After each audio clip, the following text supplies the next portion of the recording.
I was stealing some licks off a BR549 record called That's What I Get, and what I thought was a baritone guitar just turned out to be a drop D, where you take your sixth string, your low E, and drop it down to D. And it sounded...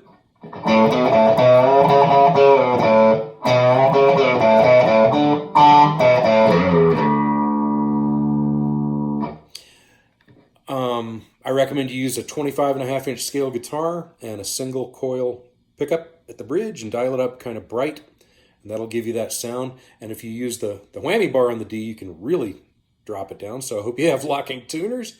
It reminded me that the first time... I haven't used drop D in a long time.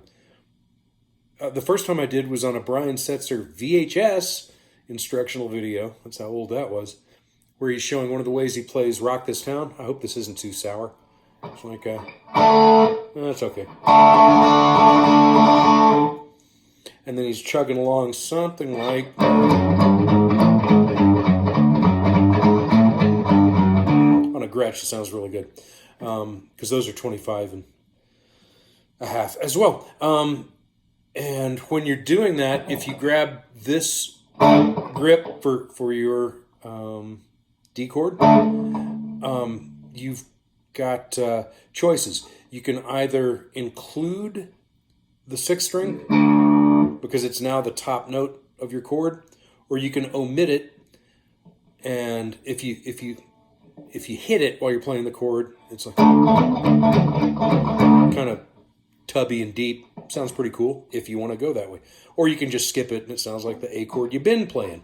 Last thing I wanted to mention here, I've got a songwriting genius friend in Texas named Ray Wiley Hubbard, and if you watch his videos talking about his guitar technique, he's got a thing he likes to do that he calls an E chord without a third, and he's got real long fingers and I don't, so when I try to steal his grip idea, it doesn't sound right for me. But I noticed when I was doing this drop D thing that if you play the fattest three strings here, second fret, it's E, B, E, and so there's no G sharp in there. And that kind of gives you the same idea, and that's more of an Eddie Cochran, which also leaves you poised to do just a Chuck Berry kind of A. You can also do a D. Oops. You have to include the second fret, sixth string if you want that E. Anyhow, and if you play a song that's in the key of D and it resolves on the one,